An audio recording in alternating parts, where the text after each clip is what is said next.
Hello and welcome to episode 12 of It Sure Is a Podcast. There is no special intro today because I just want to get down to the nitty gritty of the stuff that I really want to talk about today. So, here we go. Big shocker. A week or two in, and the dating game has not gone that well. I know, shocker. Your boy Brandon here looking like a meatball and no spaghetti wants a meatball. Joking aside, it was actually a really great learning experience for myself, honestly. So whenever you go into the dating space, they ask you to pay. This dumbass decided to pay some dollars to become premium or the top of the best, however you want to put it, on these different apps. Now, I really regret purchasing the money. And then at this point, it's been 2 weeks since the last time I kind of felt these feelings of almost inadequacy and these feelings of I'm never going to find anyone. And those have all dissipated. And weddings always give me like that. I even said that. But it was a really good learning experience for your boy here. Because I started to question my own self-worth when doing this. And it isn't necessarily healthy to do that in this kind of space. You see all these beautiful human beings posing, doing cleavage shots, however you want to put it. I don't know if you can hear that itch, but I just itched my face and I saw some stuff got picked up on the mic. Sorry, ADHD, getting sidetracked. So, all these people are promoting themselves on their best sides. And there were people who did contact me. We did have an interest. But they were some very specific things they wanted. And I'm the type of person where don't compromise your morals. Don't compromise what you're looking for in a person. However, some of these people took it to a different level where I was like, yo, now you're just expecting a perfect human being. And that is definitely not going to ever happen. Ever. So here's my situation. Here's my life situation. Recently, I went ahead and finished my master's, went back to school. There were a few instances where I was going to move out. However, life happened, decided to go back to school, so I didn't have to worry about paying loans and stuff while I was in school. Managing everything while doing my master's. And coming out of it, I was like, okay, let's consider moving out again. However, I thought, you know what? I want to start paying off my loans a little bit before I proceed to do that. And also, my family is not financially stacked. They have financial issues. And since we're all living under the same roof, we've been able to support each other and help each other. So, moving on to last February, it was time to consider, all right, maybe I'll move out again, saved up some money. And then the world started going to crap. And now we're kind of here where coronavirus happened. I'm like, you know what? I'm going to just hang out.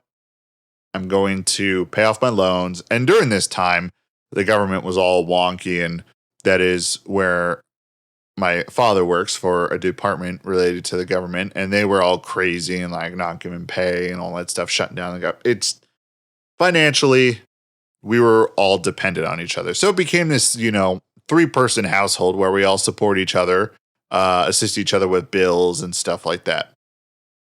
So why am I telling you this?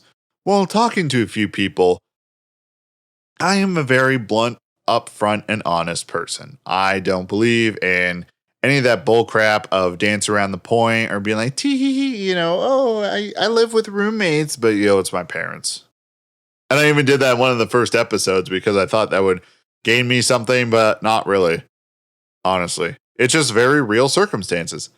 So I explained to some of these lovely ladies, I'm like, oh, where do you live? What do you do? I'm like, oh, this is what I do. And currently I still live at home with my folks, given the current, economic environment and just what the world's going through.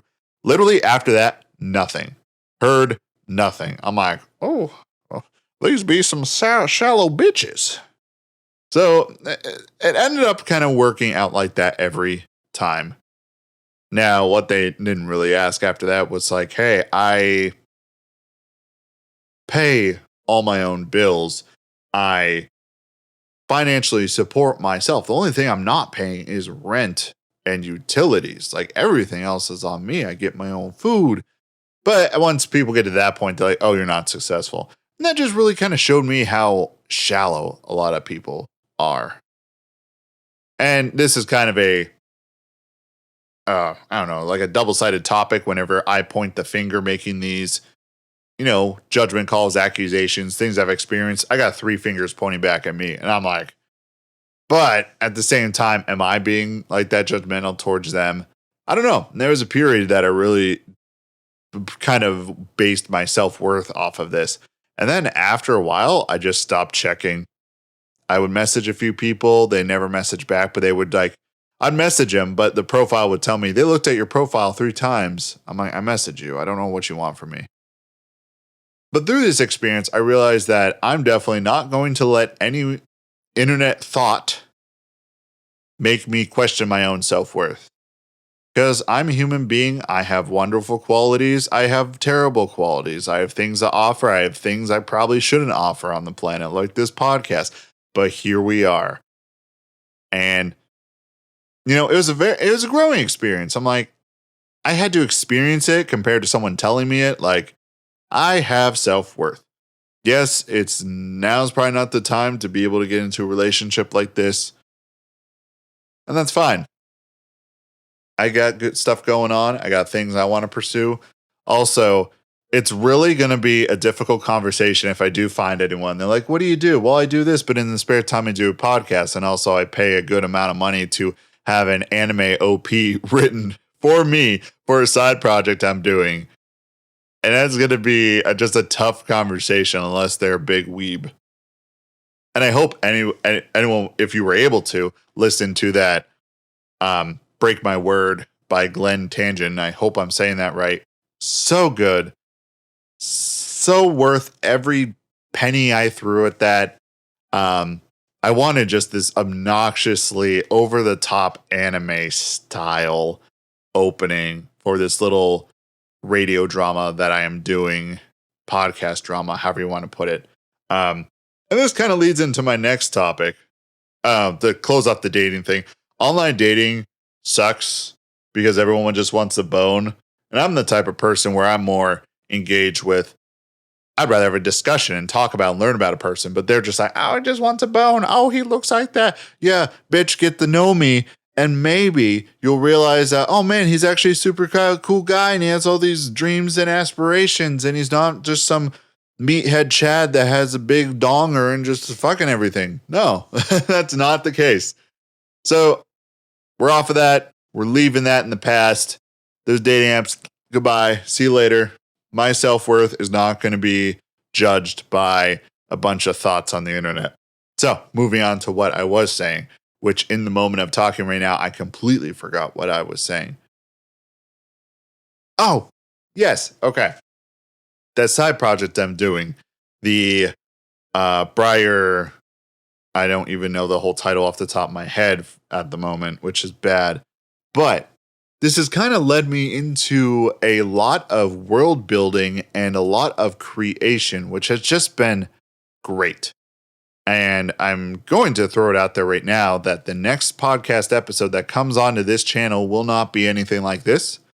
And it might take a week, it might take 2 weeks, but it will be the first episode of Briar. Or it will be a short story that I have prepared in case it takes a while, because I have multiple people editing it. I'm going to be reading it like a stage play almost. And it's also going to need some sound work just to add sounds in the background to make it more engaging. So it's going to be pretty much an audiobook. So a lot of the world building has been assisted by kind of books that I read, but also by a fellow on YouTube named Daniel Green. He reviews a lot of books. He debates and talks about a lot of fantasy tropes and just kind of the medium of world building and such. If you haven't checked out his YouTube channel, I recommend it. Here's a plug. Bam. Daniel Green. He's got really good stuff on there, really interesting stuff. And he, through his work of reading books, reviewing them, getting deep into it and breaking the book down, he also is working on his own book. Kind of like me, working on this own little drama thing, whatever. So a lot of this has been a world building adventure, which has been fascinating. I took some time and looked at our cultures, the main cultures we see in our everyday life. And I kind of also looked at cultures that you see in novels and books. And to easily create a narrative, your narrative needs to be set in a world, right?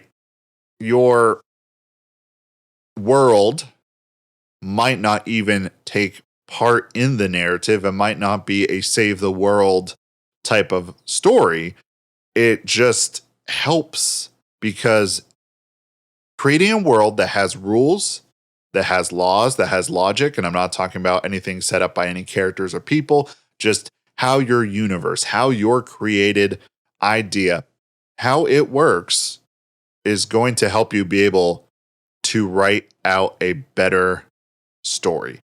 And I will say, yeah, this story isn't going to be amazing. It's not going to be incredible and change your mind of writing or anything. But it is a lot more concise and a lot more consistent than anything I've written before. I actually had a very big interest in writing when I was younger, but I could never stick to an idea because I would just start at a jumping off point and there'd be no structure. But this is literally set up as the world's been created and still being created, but a majority of it is. And I will even let you in on some of the behind the scenes stuff. So in the first episode of Briar, what you're going to experience is the creation myth or the creation of the world lore, however you want to put it. How did this world full of insects come to be sentient and have a way to be able to tell their own story? Okay. Now, within this, a society was built, and there are definitely some insects who are treated better than others. So the main cast of insects that are considered probably, the most intelligent and most respected are beetles, wasps, mantises, butterflies and moths, and actually, no, those are the top. It's funny, like caterpillars are a part of the world, but they are considered lower class until they go through their metamorphosis. I don't know what the plural that is, or past tense or current tense, whatever. I know it's bad. It's like, this guy's writing and he doesn't even know that. And once they do that, they pretty much are able to go to the kingdom. It's the monarchy of the butterflies and the moths. But until then, they're treated as lower class. Flies pretty much have zero rights. No one necessarily cares about them. It's common practice to capture flies and to pretty much subject them to any kind of work or slavery, pretty much. Unless you belong to the house of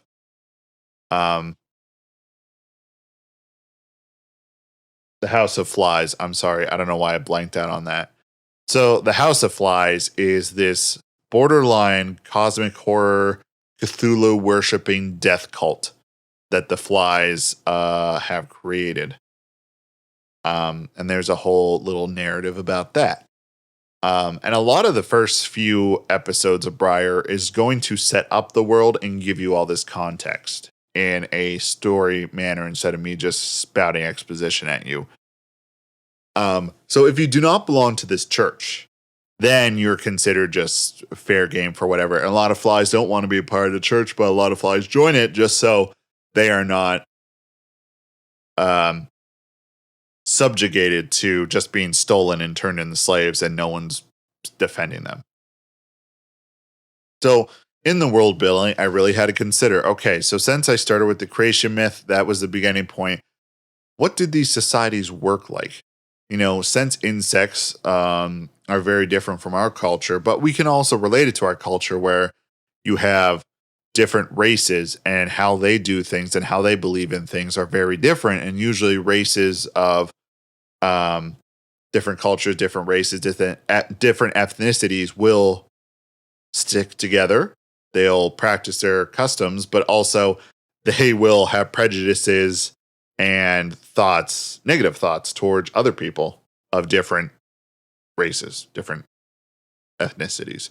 So I had to consider that when building my world, and also consider the fact that, it's a very Game of Thrones berserk-esque world where it is very dark, it is very violent. But I also wanted to wrap it up in a bow that was like almost like a anime with different arcs and stuff. It's a very strange combination. So after working on that, I went through and started building all the cultures. Now, there were some points where I'm like, why didn't I include other insects? Well, narratively, you will discover that the other insects were given sentience, but after the first one, right? The first collective of insects that gained sentience and were able to think for themselves and comprehend thought instead of just being driven by instinct came from Thrawn, who was the first, and he deemed them the first minds. These were the first intelligent minds. So add some story beats later and some different, little narrative strings. There's a collective of insects called the second minds, where yes, they still comprehend, they still think, but they are almost like cavemen compared to all the other ones. They are very simple-minded. They talk in broken, speak, however you want to put it, because bugs don't speak English, but I've been working on figuring out languages and stuff. So there's the second minds, where it's usually consisting of ants, any kind of smaller colony-based insect, termites. Oh my gosh, there was a few other ones I had written down that aren't coming off the top of my head, but they haven't made it into the story yet. However, they're like important. Like and also it's an option for later on. It's like, oh, I have this character as this type of insect, but I actually want to change it so I could, bring in a new type of culture to the narrative. Oh, I'll pick this insect. So that's why I'm writing this down. And after that, once you build a world, then you're able to put stories in that world.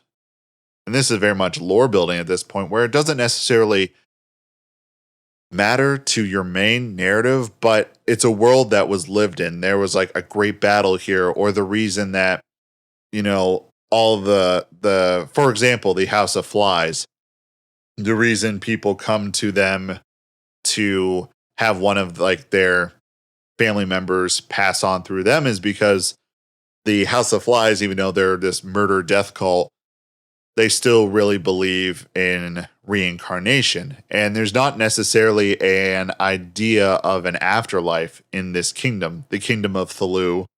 That is like the main kingdom ruled by Thrawn. But also anything outside the kingdom that's still in the area is just called the Valley.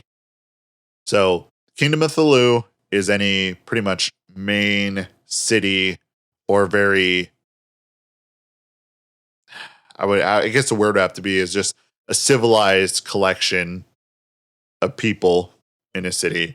And then anything outside of that, like unknown territories or smaller villages of the second minds or like the lower intelligent insects, that is considered the valley.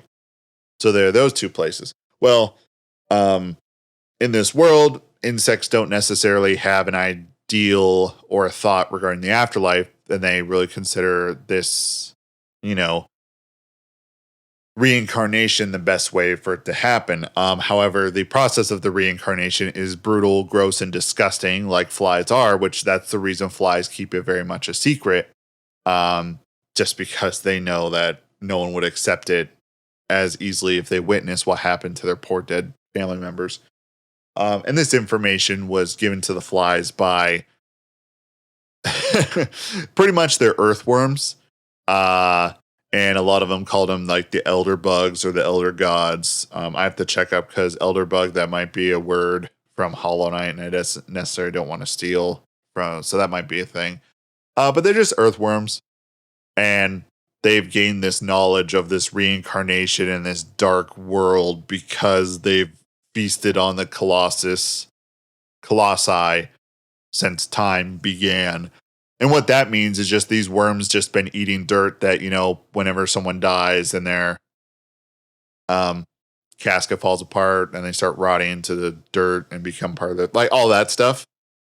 Yeah, like it's just earthworms, and they pretty much say that, like, oh, because we've been eating humans, which are colossi. They have gained this power to see into this kind of dark, etheric world. Like already I've been able to go on a tangent of all these different offshooting things just based on, the few things I put together and started to build off. Now, all these things do come and play in the story of Briar at some point, and from there, we're really able to just create, have fun, and tell an interesting narrative. And it's exciting. It's making the writing process a lot easier because I've set up rules, I set up customs, I set up cultures that helps drive the characters I introduce.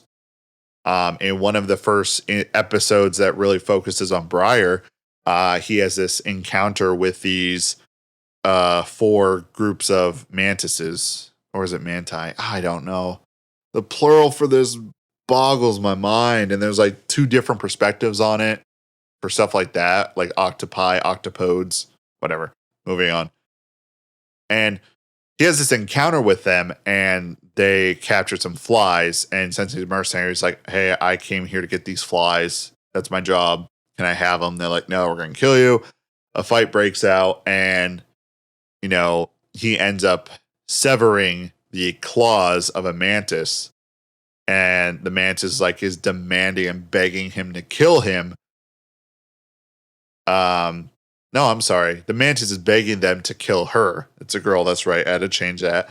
And Briar, the character, is against killing at this point in his life. He really wishes not to do it. And he's like, you'll still live. He bandages up the mantis, but the mantis would rather be dead because in their culture, their claws is what makes them and what makes them have worth.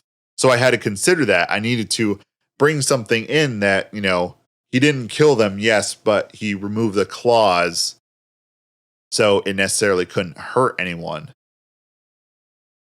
And when creating the characters, Mantis, I'm like, all right, what a mantis is really, what are they known for? Well, they're called praying mantises. So, it's because of their claws and how they're shaped and how they're pointed down. That's how people, classified them as the praying mantis. So taking those away, it's not praying, it's a mantis, and it just feels like, and I had to build an entire culture and ecosystem for just mantis and then just for beetles. Beetles are obviously very battle hardened. They have a sense of morality. They have a sense of honor, but still they're considered the big, the battle species. And wasps are considered very manipulative, very deceitful, and they got stingers, and they're always very hot-headed and aggressive. And this goes down to all the other insects of the Kingdom of Thulu. And it's been a very nice experience being able to world build. And my intention is, after completing all this, I will take all the episodes and I will turn it into a book. After some discussion with the people I am doing the children's book with, which, if you haven't heard an update on that, the people I sent it to, and I don't know if I touched on this, run a lot of their own businesses. And everything has been crazy because of this pandemic, and where we're at, we're pretty much locked down and businesses are open, but there's so many stipulations.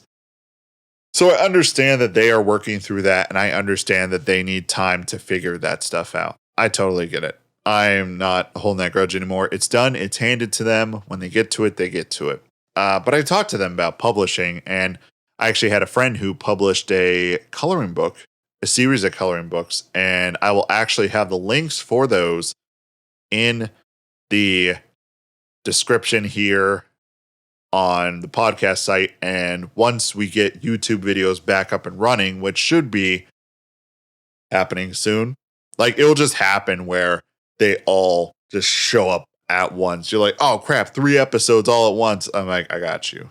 Um, the book will also be in there just to support my friend. They're coloring books. They're simple, easy. They got a real tongue-in-cheek, kind of self-deprecating humor, but I love them. And after kind of reviewing that, talking about it, and see how it actually works, it's not that difficult. We're living in an age where self-publishing is really a thing. So I would like to take this, turn it into a book that doesn't necessarily follow the standard conventions. And I thought at first that, oh man, that probably won't work. But man, after like looking over the Game of Thrones series of books, they don't even have chapters. They're just like one set story of one character's perspective, and then it just moving on. So we go with that. We run with it. That's what we're gonna do. It's gonna be a good time. I'm excited about that. But the process of world building has been incredible. It has been fun. It has been very interesting just to see what I would like to see in a narrative and built in a world. So I hope you're looking forward to that. Like I said, the next episode of the podcast, there may be a break. There may be a time where there's not an upload for 2 weeks just because I'm focusing on that. Going to get that done, get that recorded, and from there add sound and make it very engaging. And also the amazing Break My Word will be in the beginning. Oh, I'm so excited to hear it when it's all put together.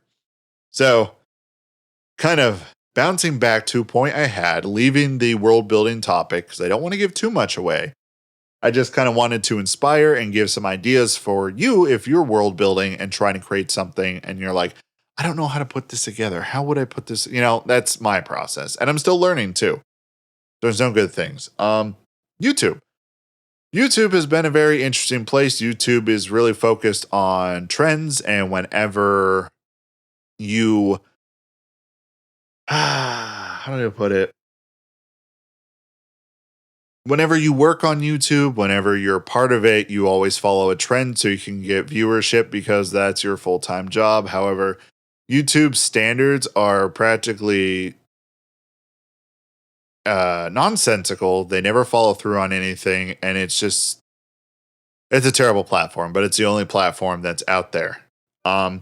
So I wanted to talk about some YouTubers who actually deserve your time, your subscription, and your views. It's only a small list. Daniel Green, I already talked about him. He has some great content about books, and he also has some great content about world building and stuff like that, like I just ranted about for about 15 minutes. One who does not get enough credit in any way, shape, or form is Jacob Geller. Just look up Jacob Geller. He makes these video essays about his love of games, but also his love of any kind of fiction, and also his love of kind of the existential debate or the very I guess it would just be the very emotional centered discussion that he has. He's very honest. He's very forward with his points. And he released one video just recently that was called Cities Without People. And it really talks about Microsoft's Flight Simulator 2020, but it really goes down this rabbit trail, but it's not really a rabbit trail. It's this narrative that he takes with it. It's this discussion that you don't necessarily expect a video like this to go on. And he talks about this sci-fi novel that he read. Gosh, I don't even remember the title of it. And I tried to look it up this morning to read it. It's online, and there's like a visual component to it too. But it's this strange look at the future, this strange look at, because it's not post-apocalyptic, it's not, what would it be, pre-apocalyptic, it's post-utopian. And it's cool. It's a very cool idea and concept. But the video just really talks about, you know, us as people, we have the tools to prevent our own issues, our own destruction. And it's not necessarily saying that humans are the terrible species and the cancer that's plaguing this planet. However, I truly believe that. It's more that like the stuff we use is the stuff that's doing it. And we've kind of backed ourselves into a corner where we have to use this to function in society. But what if we were to change some things? And the example he gives was when everything closed down at the beginning of April, the whole world shut down for the coronavirus. I believe it was India. They were able, after 2 days of no vehicles driving, no businesses being open, they were able to see, I believe it was the Himalayas or some mountain range, and I could be getting the area wrong. And I apologize. I am not a geographerologist, so I don't know. I'm not a good remembering brain manologist. But for the first time in decades, they were able to see the Himalayas from their town, their city, because for 2 days they didn't have businesses polluting the air and putting smog in it. And it really just builds off of this idea. If we have the tools, we can do this. It's a video essay and it's very introspective. It's very existentialist. It's great. Jacob Geller makes videos like this all the time. And the first place I found him was one of his videos called The Quiet Loneliness of Super Mario Galaxy. I want to double check that name because also I'm terrible with names. So please hold for a moment as I swear, if you play that John Stamos ad, I'm going to lose my mind. Yep, there we go. Playing something else. YouTube is so hard on with their ads. It's been disgusting. I stopped watching stuff because of this. Okay, here it is. The Quiet Sadness of Mario Galaxy. And I love Mario Galaxy. It's one of my favorite platformers. And honestly, any Mario game is my favorite ever. There's a simple joy to it. So I was like curious about that. And it was this very somber look at Mario Galaxy at a different perspective. And it wasn't necessarily a sad thing, but it just kind of played on what has been a Mario game all the way up until this point, and why does this one stand out? What is this different? But also, it really brought up a lot of other things too. So it's a video essay type of content. Jacob Geller, look it up. It is so good. And actually, funny enough, I was going to go on to White Light, the person who did the 7-hour review of Death Stranding, which I watched all of. And the funny thing about it is that he actually commented on Jacob Geller's video, the most recent one, and complimenting him. And I even commented, I'm like, wow, this is it's a pretty big accolade coming from someone who took 7 hours to review Death Stranding. Jokingly, of course, I love them both. White Light does very kind of similarly to the same thing, but he really just breaks down and does a really in-depth kind of review and discussion about when the game was made, why were these things put in, why was it made like this, and it kind of gives a different perspective on the idea of world building. That the Death Stranding 7-hour review talked about, why was the world built like this? Well, in interviews it talked about this. Okay, so why is this so weird, and why is this so kind of breaking the fourth wall? Well, Hideo Kojima really likes to do that to talk to the player. Like, it really breaks down what a game is and really explains all these different types of modalities to inform you of what's going on. Informs you about them and kind of gives you an insight, like, this is why this happened. This is why we're doing this. Another good YouTuber is Rasputin.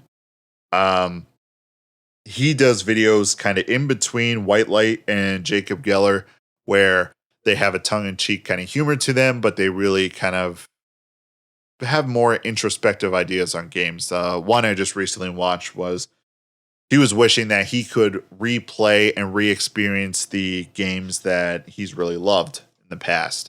Because when you experience it for the first time, that is a new experience. You are never really going to have that experience again. And that's the point he makes out. He's like, I wish I could forget playing Breath of the Wild. I wish I could forget playing Red Dead Redemption for like the first time so I could re-experience that first time of playing it. And finally on my list here, people that really deserve your time is Nakey Jakey. My boy Nakey Jakey, I stumbled upon him when he was only at like 200,000. He's like pushing 2 million, I think, and even more. Like, this guy has such a unique style that it is so enthralling and it is so charming to the viewer. He takes real topics that matter to him. He takes real life things that have happened to him and he combines them too. And some of his best videos are not in any way, shape, or form the really jokey kind of content that you expect from someone like this. Is one of, what was dating shows was one of them. Horror and video games was great. And also sometimes he just straight out teaches you about stuff. Like, there's a whole video that talks about LimeWire and how that was developed. Online dating shows. It's a very real look at this kind of stuff. Esports, Disney Channel original movies. Where was the one that really got me good? Sorry, give me a minute. Oh, the guy loves Halo, so he has just Halo videos talking about its impact, and I'm like, I can believe that. Oh, gosh. All right. You're going to have to bear with me for 2 seconds. Oh, he also talks about Flash games and how they mattered. Okay, this video, if you want anything from Nakey Jakey that isn't, kind of goofy and fun, but that's his best style. The one video when BioShock was my only friend, fantastic. When it says Dark Souls saved me. And Getting Your Heart Broken, still my favorite videos. Those are my main favorite videos. And he just takes it like, okay, I'm a real person. Also, I have some feelings and some ideas and some concepts and some thoughts about video games and how they apply in my life. And he just jams it together to just some very heartfelt stuff. So those are the main people. If you do watch YouTube and you're looking for someone else, like, those are the people I recommend. Jacob Geller, White Light, Rasputin, like Rasputin, but with a B instead. Nakey Jakey, and then Daniel Green. Good stuff. It's good stuff.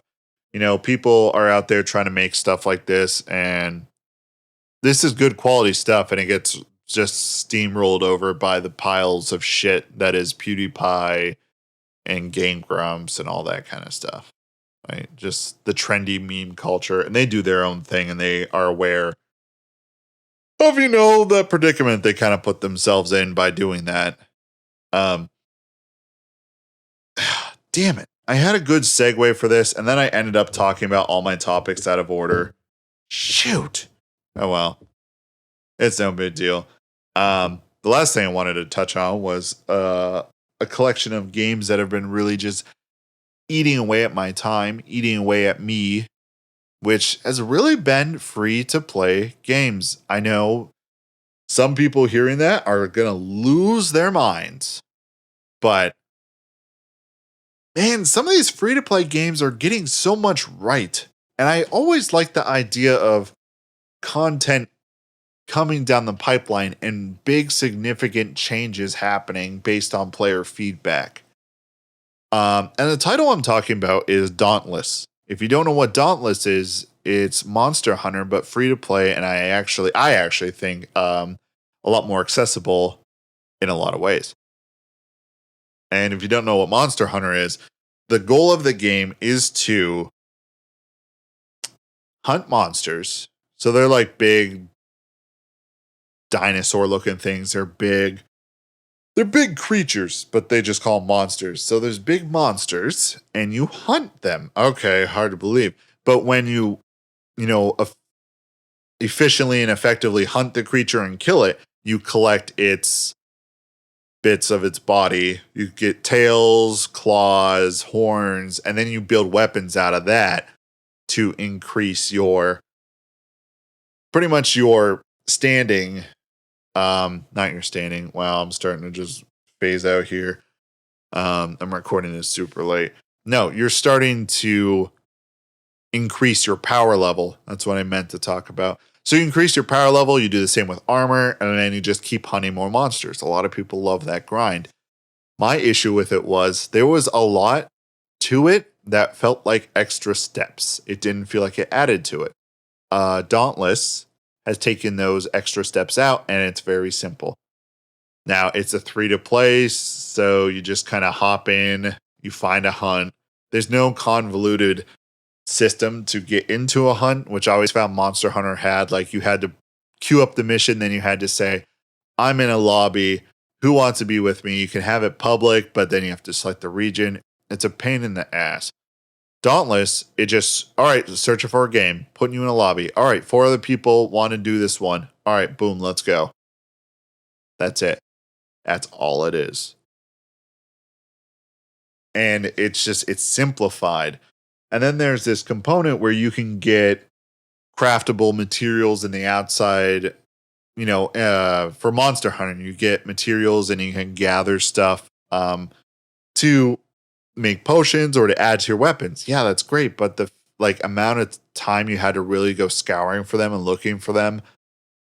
Oh, you could spend half your time in a map just looking for a certain type of flower. Yes, there is craftable, but you just land on the little island where the monster is. You just run around, grab stuff. You see the flowers, they're very obvious, grab it, and then you go fight the beast. It's simplified.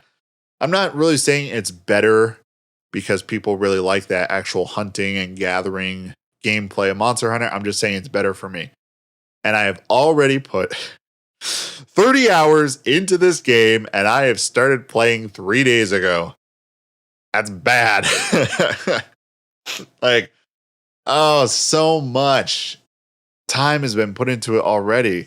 But I just find that it's really gameplay first, and then after that, it is story and narrative. Now, not saying nothing bad about those types of games.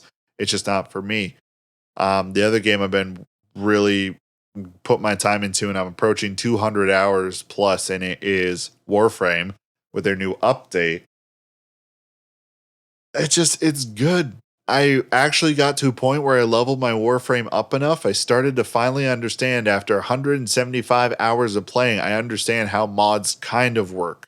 Maybe on a good day. Like that's how I feel about it.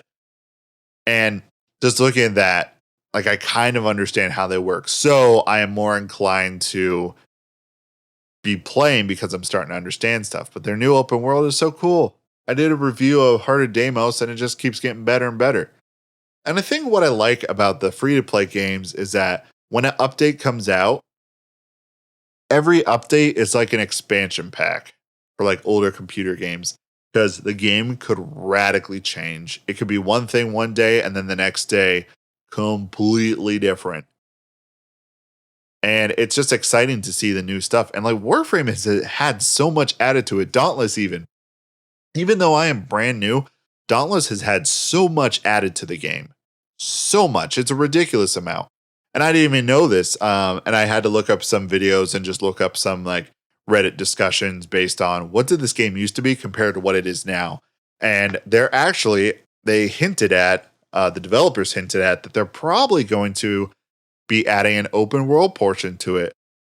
And I'm just that's awesome. You build off of what works, what your community likes, and that's how you get people to stay. So there's no there's still stuff in both games, and I'm saying no free-to-play game is perfect. But there's still stuff in there that just you don't agree with or you don't jive with. But over time, there's a potential that it could change and be altered to fit what the community wants. But this is also not me saying, developers are perfect, because there's still stuff that, I don't necessarily like in the games, but I'm just there to have fun. I'm there to play. I'm there to grind some games. And I kind of had a realization recently that after looking at the video essay format of like the YouTube videos I talked about, I also think I'll be bringing that content to this podcast because I'm a guy, I have a microphone, I have a computer, I have stuff I want to say. And it's okay that I want to say that. It's okay that I want to kind of get my ideas out there. Especially about some games and especially about some stuff. So there might be some podcasts coming up that are labeled a little differently and you're like, what's this? But that's also me throwing out there that this podcast channel is going to change. It's going to go through a metamorphi, whatever. It's going to go through change. It will still always be, it sure is a podcast, but there will just be extra stuff. There'll just be different options of content you can enjoy. Because after talking about the YouTube and talking about the free play nature stuff, like I had to stop myself. I almost went on an entire rant on that. I think I need to really dedicate time and write down some notes on like things I've observed and stuff like that. Because honestly, right now, the AAA gaming space does not interest me at all. Not one bit. Like, they keep making the same mistakes because they just want to make money. And honestly, I'm starting to notice this with my own career, how the more high paying of a job you get, the more you realize, oh my gosh, they don't care about anything related to your actual work or how well you do it. They just want the bottom line. They just want numbers. And the gaming industry, since it's become so popular, that's just what it has become too. And I'm more interested in supporting smaller studios and independent studios compared to the big names because they're just in it for the money. And the people working behind the scenes making the games, they love the passion. They have the passion, they have the love for it. But they're in the same spot that I am with my job, where I want to do something, I want to create something, but also I still have to work, and I have to work under this capitalist or socialist, however you want to put it, thumb. Because honestly, both of those statements are true in our society. If you want to believe it or not, there's signs everywhere. Ah, man. So, moral of that little rant is support some indie developers. Check out some free-to-play games. Support Dauntless. Support Warframe. I love that stuff.